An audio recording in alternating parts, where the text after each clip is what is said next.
Bienvenidos a esta nueva clase, nuestra cuarta clase de metodología de la investigación. Mi nombre es Francisco, soy profe de la materia para IPEA y vamos a comenzar nuestra clase. Vamos a recordar los temas de esta clase. Hoy vamos a ver las operaciones básicas del proceso de investigación. En este caso, lo que tiene que ver con la formulación del problema de investigación, que es un tema muy, pero muy importante para cualquier tipo de investigación y para la tarea del investigador.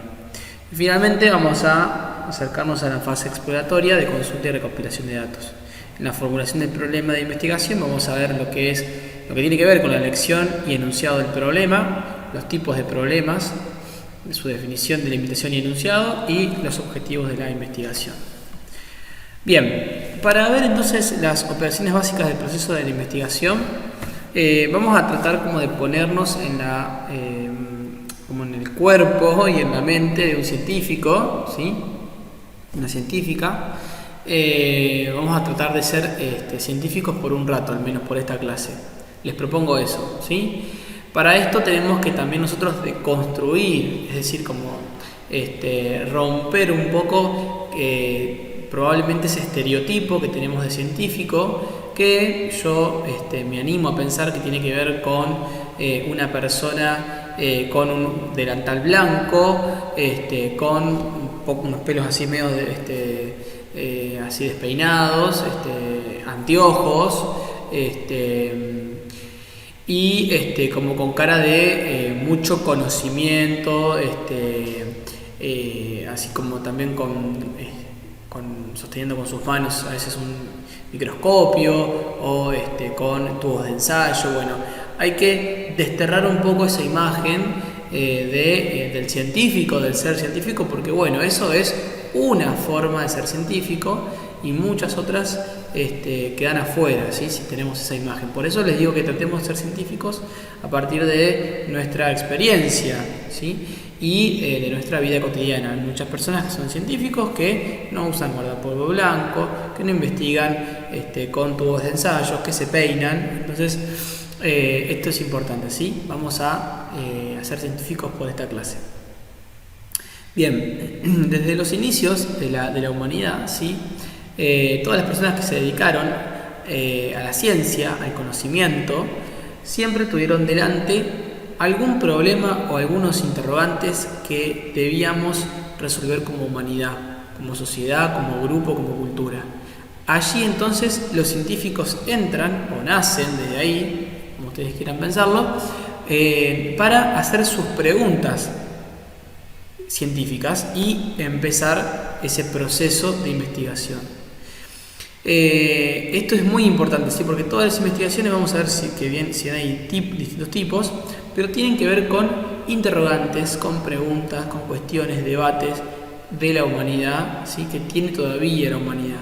Hay unos debates que ya no los damos, ya la ciencia avanzó y ya está en un momento en el que ya es muy difícil seguir avanzando. Por ejemplo, la ciencia dijo que nosotros como planeta Tierra giramos junto con otros planetas alrededor del Sol, ¿sí?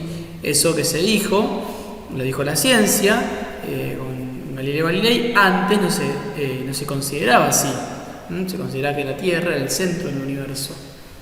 Bueno, la ciencia avanzó y dijo esto. Bueno, ya sobre esto no hay nada nuevo que decir, puede haber otros detalles, pero ya es un avance, ¿sí? Entonces, hay algunos interrogantes que todavía la humanidad tiene, ¿sí? Bueno, ¿cuántos son todos los sistemas solares? ¿Hay otros soles en el universo?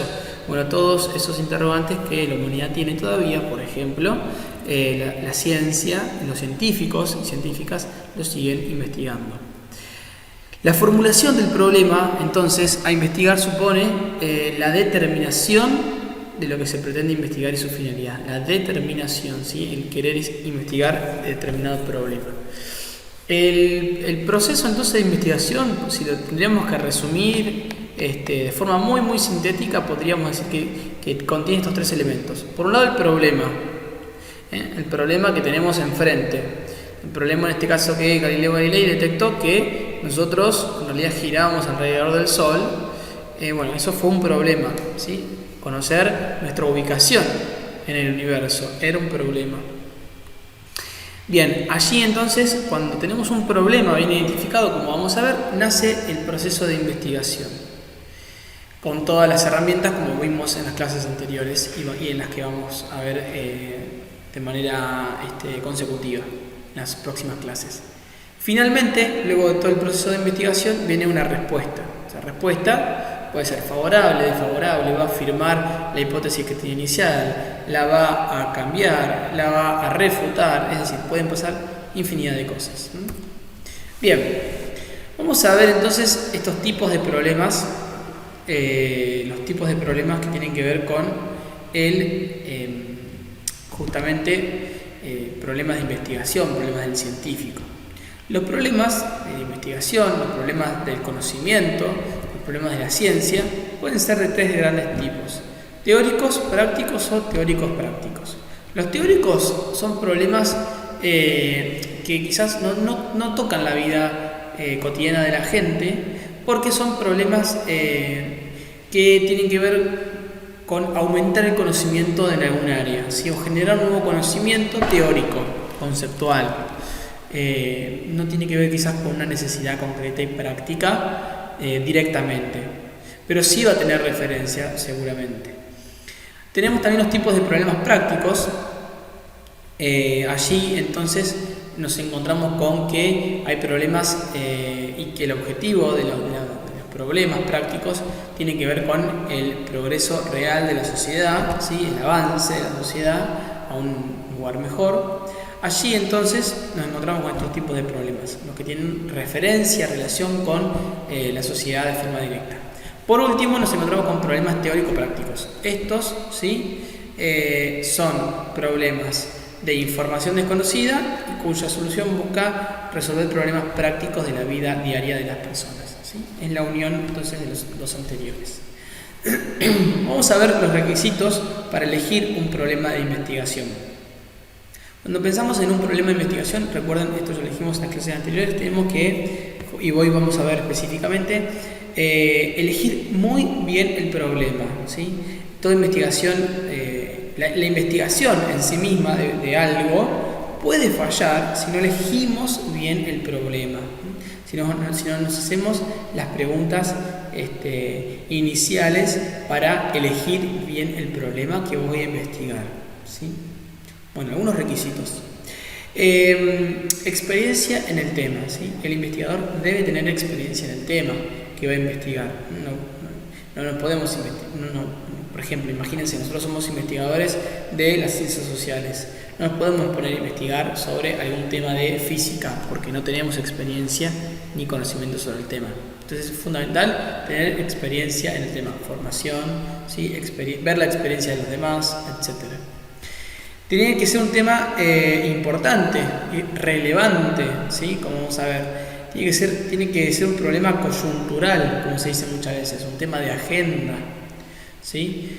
Hay muchos temas importantes, bueno, tiene que ser uno de ellos. Entonces, el problema que voy a elegir tiene que ser un problema real. Supónganse que vamos a investigar cómo impactó el aislamiento social preventivo obligatorio en los niños de la escuela primaria. Bueno, yo ahí tengo un problema, ¿sí? Y tengo un problema muy importante porque estamos hablando de las infancias, estamos hablando de la educación, estamos hablando de la socialización. Entonces, fíjense, estamos eligiendo un problema muy importante. Después lo tendremos que delimitar más y eso lo vamos a ver ahora a continuación. La relevancia científica, ¿sí? El problema, los investigadores lo eligen también por la relevancia científica que tenga el problema. Hay temas, como vimos al inicio de las clases, que son de conocimiento cotidiano o vulgar. Esos no son problemas para estudiar desde la ciencia, no tienen relevancia científica, ¿sí? Conocer algo del conocimiento popular o del conocimiento vulgar, ¿sí? Entonces tiene que tener relevancia científica. Relevancia humana también, ¿sí? Tiene que ser un problema elegido y que toque a un problema de la humanidad o de algún sector de la humanidad, ¿sí? Tiene que tener relevancia contemporánea. Esto quiere decir que tiene que ser un problema de relativo interés para quienes vivimos ahora en el mundo, en esta etapa de la historia de la humanidad, ¿sí? No nos sirve investigar, a un investigador no le sirve demasiado, a menos que sea historiador, pero también hay algunos ajustes, hacer una investigación sobre algo que pasó, sobre un problema que tuvo, por ejemplo, la sociedad de los mayas o de los incas, ¿sí? O sea, claramente que la historia va a estudiarlo, ¿sí? Pero no le va a dar solución a esa sociedad, porque esa sociedad ya hoy no existe más como tal. Entonces, tiene que ser un problema de relevancia contemporánea.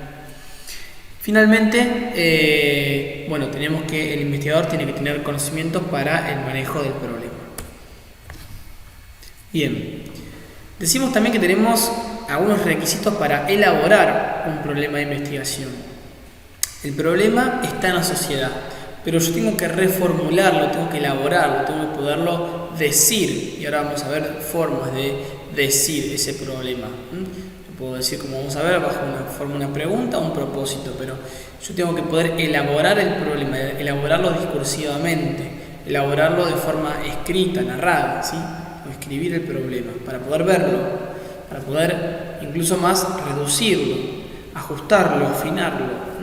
¿Cuáles son esos requisitos para elaborar un problema de investigación? Bueno, estos 5 al menos que ponemos aquí. Por un lado, señalar manifestaciones del problema, ¿sí? Yo en la elaboración voy a señalar las manifestaciones del problema. Por un lado, al menos manejar 2 variables como mínimo, ¿sí? Yo voy a investigar un problema, no puedo solamente quedarme con una variable, sino que tengo que tener al menos 2 miradas sobre un problema, 2 variables, 2 afluentes como causa-consecuencia, o tengo que tener 2 como complementos como mínimo, para elaborar un problema. Muy importante definir con claridad el problema. Yo no puedo escribir un problema o elaborar un problema que quede medio difuso, porque va a dar a confusión y la investigación no se podría llevar a cabo con claridad. Delimitar los aspectos que abarca el problema. Esto cuesta muchísimo a los investigadores, porque los investigadores que se inician en la tarea de la investigación, porque incluso nosotros consideramos que cuanto más grande hacemos la pregunta o elaboramos el problema, mejor. En realidad, cuanto menos es mejor en este caso. Yo puedo delimitar, como les decía anteriormente, por ejemplo, estudiar las consecuencias de los niños que atravesaron, ¿sí? El ASPO, o puedo decir, y eso sería muy ilimitado, porque no voy a decir de qué niños, de qué edad, de qué lugar, ¿sí? De qué condiciones. O puedo decir, por ejemplo, voy a estudiar, ¿sí? Cómo afectó, por ejemplo, socialmente a los niños entre 8 y 11 años el ASPO, ¿sí? Entonces, en Capital Federal, por ejemplo. Entonces, fíjense, yo voy recortando un montón, ¿sí? Dije el lugar, dije la edad, dije en este caso una dimensión que tiene que ver con cómo afectó socialmente. No, dejo afuera las emociones, la educación, si quieren, como tal, o sea, dejo fuera todo, ¿sí? Me concentro en una dimensión. Entonces, delimitar es fundamental para poder elaborar bien el problema, ¿sí? Y finalmente llegamos a poder enunciar el problema, ¿sí? Enunciar el problema, ¿sí? Tiene que ver con, ya está, voy a investigar esto. Ese momento es un momento de celebración para el investigador, ¿sí? Para el científico, la científica. Es un momento de celebración porque es el primer gran paso final en toda investigación. Si este problema está bien escrito, bien enunciado, bien delimitado, ya puedo decir que voy a tener un buen comienzo de investigación, y eso no es menor. Los investigadores invierten muchísimo tiempo también dinero, ¿sí? Que les paga una empresa privada o el Estado para investigar. Entonces, imagínense que no podemos tener un problema no muy claro, no muy delimitado, no muy bien enunciado, porque ya arruinaría todo lo que viene después. Bueno, tenemos dos grandes formas de enunciar el problema de investigación. Por un lado, lo podríamos hacer, como yo les decía antes, de forma interrogativa, se expresa mediante una pregunta. ¿Cómo afectó socialmente a los niños de Capital Federal entre 8 y 10 años el ASPO? O lo puedo hacer declarativo, es decir, el problema se expresa mediante la afirmación de un propósito. Como les decía anteriormente, la investigación dará cuenta de cómo afectó socialmente a los niños entre 8 y 11 años de Buenos Aires el ASPO. Bien, una vez terminada entonces esta etapa, el investigador comienza la labor, ¿sí? La labor de la investigación, la tarea de investigador puntualmente. Bueno, los objetivos de la investigación entonces tienen que ver con la base de la operatividad que alcanza, ¿sí? Y el alcance de la investigación. Esto es muy importante porque acá hay dos cuestiones, ¿sí? Por un lado, los requisitos y las preguntas orientadoras. Los requisitos, ¿sí? Tienen que ver con enfocarse en la solución del problema, ¿sí? ¿Cómo voy a lograr ese objetivo? Bueno, si yo me enfoco, voy a cumplir el requisito del objetivo. El objetivo también tiene que ser realista, ¿sí? No puedo plantear una cuestión irrealista. Tiene que ser medible, lo puedo medir, lo puedo contar, ¿sí? Tiene que ser congruente, lógico, racional, ¿sí? Es fundamental que el objetivo pueda ser lógico, que sea importante, como decíamos anteriormente, y que esté redactado evitando palabras subjetivas. Es decir, se trata de el máximo grado de objetividad posible. Y hay algunas preguntas que pueden orientar a la construcción del objetivo. El objetivo va a acompañar a la pregunta, ¿sí? Entonces, yo tengo la pregunta de la investigación, la pregunta del problema y algunos objetivos que voy a buscar con la pregunta. Las preguntas orientadoras tienen que ver con el quién, con el qué, con el cómo, con el cuándo, con el dónde, ¿sí? Esas preguntas que son orientadoras pueden ayudarme a construir los objetivos de la investigación, ¿sí? Entonces yo dije, bueno, que mi problema era el impacto en la dimensión social de los niños entre 8 y 11 años que viven en Capital Federal durante el ASPO. Mi objetivo, ¿cuál va a ser? Por ejemplo, demostrar algunas situaciones de violencia intrafamiliar, poder medir el mayor consumo de, por ejemplo, videojuegos en plataformas pagas. Bueno, yo hago una serie de objetivos, ¿sí? Que tienen que ver, que están íntimamente vinculados con la pregunta, ¿sí? Entonces, esto como que arma el inicio de la investigación, ¿sí? Fundamental. Bueno, espero que haya sido claro, y si tienen todavía alguna duda o consulta, me pueden escribir a franciscoliaudat.ipea@gmail.com, venir también a las clases de tutorías presenciales o mandarme un mensaje por el foro del campus. Les dejo un saludo y nos vemos en la próxima clase.